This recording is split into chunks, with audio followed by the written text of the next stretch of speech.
এই কাব ইবনে আশরাফ হলো ওদের সর্দার। আল্লাহ রসুল বললেন যে মুসলমানদেরকে ডেকে বললেন, তোমাদের মধ্যে কে আছো কাব ইবনে আশরাফকে হত্যা করতে পারো? তখন মুহাম্মদ ইবনে মুসলিম আনসারী বলেন, ইয়া রাসূলুল্লাহ, এ কাজ আমি করতে পারবো। দায়িত্ব নিয়ে এখন 3 দিন পার হয়ে গেছে, তার খানা পিনা বন্ধ। আল্লাহ রসুল বলেন, তোমার কি হয়েছে? জি ইয়া রাসূলুল্লাহ, আমি আপনার সাথে প্রতিশ্রুতি দিয়েছি যে কাব ইবনে আশরাফকে হত্যার দায়িত্ব আমি নিব, কিন্তু আমি কি করে এটা করবো এই চিন্তা আমি অস্থির হয়ে গেছি। আল্লাহ রসুল বলেন, তুমি চেষ্টা করো, না পারলে তোমার কোনো আপত্তি নাই। তখন মুহাম্মদ ইবনে মুসলিম আনসারী বলেন, ইয়া রাসূলুল্লাহ, আমি পারবো, কিন্তু আপনার কাছে একটা অনুমতি চাই যে আপনার বিরুদ্ধে কিছু খারাপ কথা ওদেরকে আমার বলতে হবে। এটা যদি আপনি অনুমতি দেন যে তাতে আমার ঈমান নষ্ট হবে না, তা আপনার বিরুদ্ধে আপনার সমালোচনা করব এবং এর মাধ্যমে আমি এই কাজটা সম্পন্ন করব। আলোচনা এটা করতে পারো, যুদ্ধের ক্ষেত্রে এটা করা বৈধ। তখন এই মুহাম্মদ ইবনে মুসলিম আনসারী, তার সাথে আবু নায়লা, তারপরে সালকান বিন সালাম, উব্বাদ ইবনে বিশর, তারপরে হারেস, জায়েদ ইবনে হারেস, এভাবে 5-6 জন লোক এরা একত্রিত হলো যে আমরা এই কাজটা করব। সবাই আগে একজন লোক গেল, আবু নায়লা। এই আবু নায়লা কাব ইবনে আশরাফের দুধ ভাই। সে তার দুর্গে গেছে, যা বলে যে ভাই তোমার কাছে আসি, আমার অনেকগুলো মনের কথা সেগুলো বলার জন্য। কি যে আমরা অতীব দুঃখের সহিত বলছি যে এই একটা লোককে আমরা মদিনায় আশ্রয় দিয়েছি, আশ্রয় দেওয়ার পরে আমাদের এমন বিপদ হয়েছে যে এখন আমরা কোনোভাবে নিজেদেরকে রক্ষা করতে পারছি না। আমাদের দিন দিন যুদ্ধ করতে হচ্ছে, এর ফলে আমাদের পারিবারিক অবস্থা খারাপ হয়ে যাচ্ছে, আমরা ধ্বংসের দিকে চলে যাচ্ছি। তখন কাব ইবনে আশরাফ খুব খুশি, বলে আমি তোমাদেরকে বলছিলাম না যে এই লোকটাকে আশ্রয় তোমরা দিও না, আমার কথা শোনো না, এখন বুঝছো? বলে হ্যাঁ ভাই, এখন বুঝতে পারছি যে এই লোকটাকে আশ্রয় দেওয়া আমাদের অপরাধ হয়েছে। তাহলে এখন কি করা যায়? যে এখন এইটা কি করা যায়, এটা যদি আপনি অনুমতি দেন তা আমাদের আরও আমার মতে আরও লোকজন আছে, গুরুত্বপূর্ণ লোক, তাদেরকে আপনার কাছে নিয়ে আসবো এবং পরামর্শ করে একটা সিদ্ধান্ত নিব যে এই ব্যাপারে আমরা কি করতে পারি। এখন ও খুব আনন্দিত। এরপরে আবু নায়লা বললেন যে আমাদেরকে কিছু সাহায্য করতে হবে, আমাদের খাবার নাই, রসদ ফুরিয়ে গেছে, গম দিতে হবে।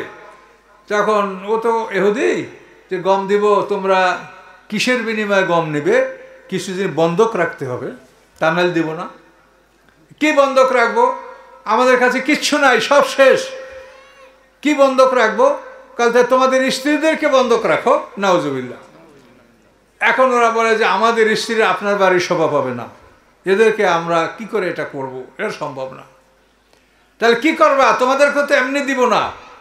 তখন আবু নায়লা বলেন যে আপনি যদি বলেন তো মুহাম্মদ সাল্লাল্লাহু আলাইহি ওয়াসাল্লাম আমাদেরকে বলে খালি যুদ্ধ করো যুদ্ধ করো, এই জন্য আমাদের যুদ্ধের কিছু সরঞ্জাম আছে, তলোয়ার টলোয়ার এগুলো আছে, যদি বলেন এগুলো আপনার কাছে আমরা নিয়ে এসে এগুলো আপনাকে বন্ধক রাখে আমরা কিছু গম নিব। ঠিক আছে, তাই নিয়ে আইসো। তাহলে ঠিক আছে, আমার সাথে আরও এই একই মতের যে লোক আছে আমরা আসব। এই কিন্তু ওর কাছ থেকে অনুমতি নিয়ে গেল। হ্যাঁ, যে অনুমতি পাওয়া গেছে তার কাছে আমরা যাব। তখন এই আবু নায়লা, মুহাম্মদ ইবনে মুসলিম আনসারী, তারপর সালকান বিন সালাম, উব্বাদ বিন বাশার, এরা এরকম 5-6 জন গেল সন্ধ্যার দিকে। রাত ছিল চাঁদনি রাত। আল্লাহ রসুল তাদেরকে বাকিয়ে গারকাত পর্যন্ত আগাই দিয়েছেন এবং আল্লাহর উপরে ভরসা করে তার দোয়া করে তাদেরকে বিদায় করে দিয়েছেন। এই লোক কয়টা কাব ইবনে আশরাফের বাড়িতে গেছে, তখন সন্ধ্যা হয়ে গেছে। এরা ডাক দিছে, ভাই আমরা আসছি। এখন ওর স্ত্রী বলে এই সময় তো বের হয়েও না, সন্ধ্যা হয়ে গেছে। বলে না, এরা আমার বন্ধু মানুষ, আর মুহাম্মদ সাল্লাল্লাহু আলাইহি ওয়াসাল্লামের বিরুদ্ধে কথা বলছে, এদের জন্য কত মায়া, এখন ওর কথা বলছেন না। তো এখন ও বের হয়ে আসছে।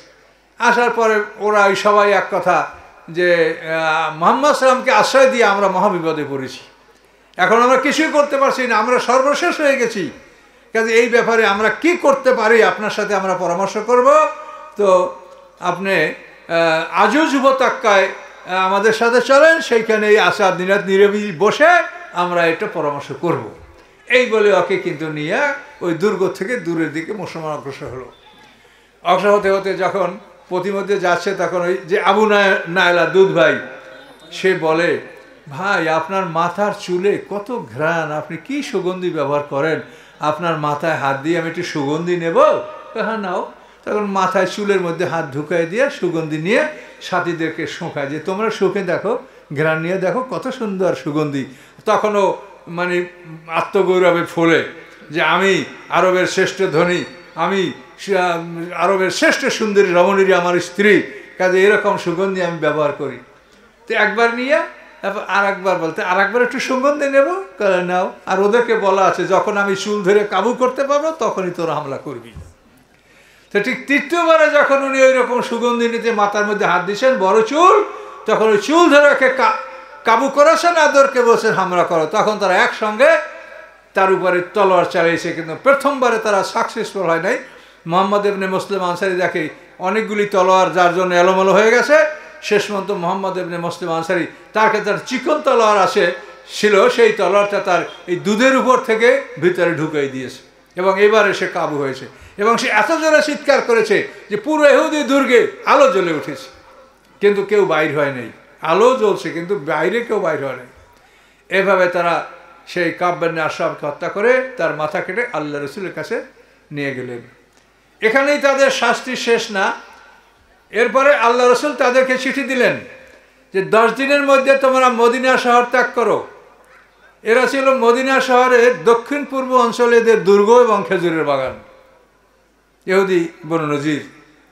তো আল্লাহ রসুল তাদেরকে চিঠি পাঠালেন যে 10 দিনের মধ্যে তোমরা মদিনা শহর ত্যাগ করো, কিন্তু তারা রাজি হলো না। আমরা এই দুর্গ বাড়িঘর সে ত্যাগ করবো।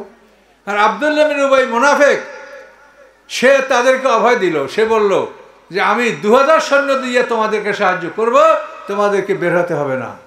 তোমরা যুদ্ধ করলে আমরা তোমাদের সাথে যুদ্ধ করব, তোমাদেরকে বহিষ্কার করা হলে আমরা তোমাদের সাথে বহিষ্কার হয়ে যাব।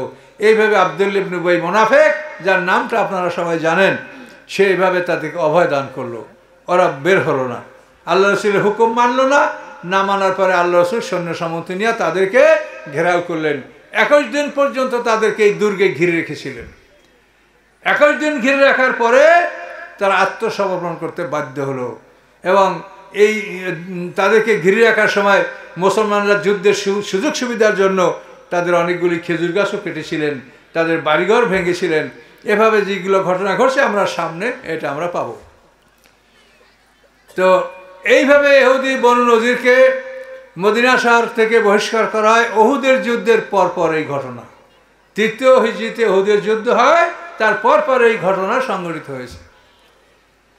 তো এদেরকে আল্লাহ রসুল আদেশ দিলেন যে প্রত্যেকটা পরিবার তোমরা একটা উটের উপরে যে কিছু সামান তোমাদের পছন্দ হয়, যুদ্ধাস্ত্র নিতে পারবে না, এছাড়া অন্য যে সামান যে আসবাব তোমাদের পছন্দ হয়, একটা উটের উপরে যা সম্ভব তা তোমরা নিয়ে চলে যাবে, এর বেশি তোমরা নিতে পারবে না। এর নাম হলো হাসর, এক্সাইলমেন্ট, তাদেরকে নির্বাসন দেওয়া।